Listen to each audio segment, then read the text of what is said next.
Thank you, Rose. Good afternoon. Good afternoon. I'm very glad to be here, and I'm honored to be sharing the platform with Fred. It's a bit daunting, though, to talk about labor and globalization in 15 minutes. But look, I agree, right? So let me do this. I want to first say something about when I'm talking about labor and a little bit about globalization. And by which I mean this. When I'm talking about labor, I'm not just talking about unions. When I use the term organized labor, I'm talking about unions. But I think that we have to be thinking about labor as truly a movement of working class organizations. And it means rethinking, actually, the task of unions. So that's a first point. Second thing is with regard to globalization. In using that term, I'm talking about a process of the reorganization of global capitalism. I'm not talking about a process with some sort of inevitability, and I'm also not suggesting that capitalism has in the past not been global.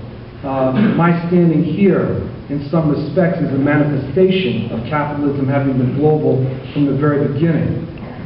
So capitalism has always been a global system, but something certainly happened over the last 30 years that's different, and I would say it's a particular phase in the development of imperialism. And if we had time, we could talk more about that. But the reorganization of global capitalism has taken place with a particular line. And that line or direction is what's come to be known as neo-liberalism, a term that is not used that much in the United States except in left and progressive circles. It's often confusing for people in the U.S. because they think of liberal as politically liberal, like Teddy Kennedy, as opposed to thinking about liberalism in an economic sense.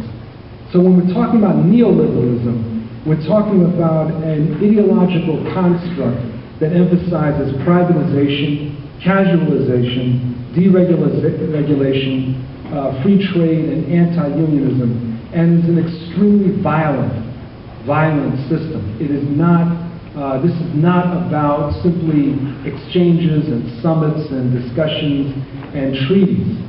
Now, neoliberalism, I want to emphasize, is only one of different possible forms for the reorganization of global capitalism.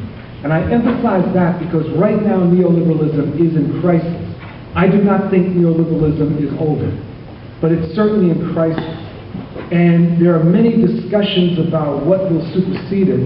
And the question is, for some people, there is the assumption that with the end of neoliberalism, there'll be the end of globalization. And I don't think that that's the case at all. I think that there's a number of possibilities that are at least being framed. Now, much has been said with regard to neoliberal globalization, which is a system that essentially emerged in the 1970s. Much has been said about the weakening of the state. And there's a whole body of literature that describes how the state has been weakened over the last 20 or 30 years by neoliberalism, or whatever people decided that they want to call it. And there's different examples of how the state has been weakened. And I think that that formulation is a bit problematic. That what neoliberalism, first of all, neoliberalism has been the result of the actions of state players. That is, it's not something that just emerged. Margaret Thatcher and Ronald Reagan experimented with different things and became ideologically attuned to a certain direction. Other political leaders in the United States, Britain, and elsewhere followed suit. There was a definite decision in terms of a direction to go to respond to a particular crisis that capitalism was facing by the late 1960s and early 1970s. Now, in the process, what happened with the state is something that may seem a bit paradoxical. On the one hand, at least in the global north, the state has been weakened, but at the same time, the state has been strengthened.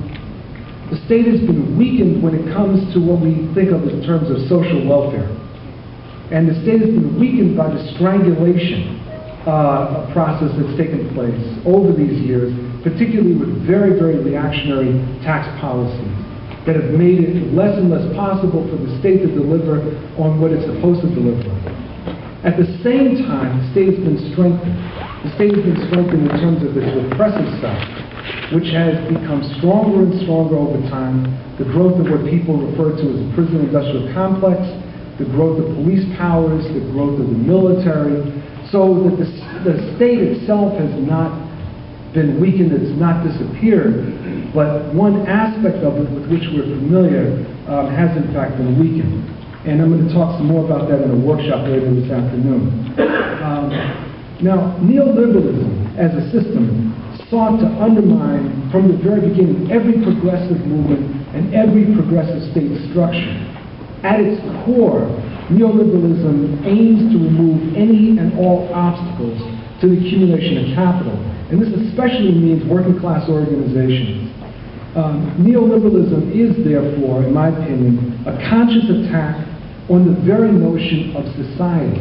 And Margaret Thatcher, who you can always count upon to speak the truth, at least from the standpoint of the right, was very clear that there is no such thing as society. So Margaret Thatcher did not hide behind any drapes.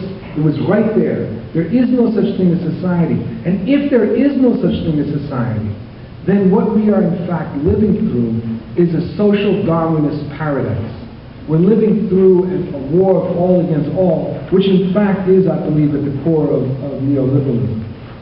Now, the critique of neoliberal globalization by organized labor in the United States has, in my opinion, been fairly narrow. Though there are certain exceptions, such as AFL Secretary-Treasurer Richard Trumka and Steelworkers President Leo Gerard, I think have pushed the envelope a bit. But generally speaking,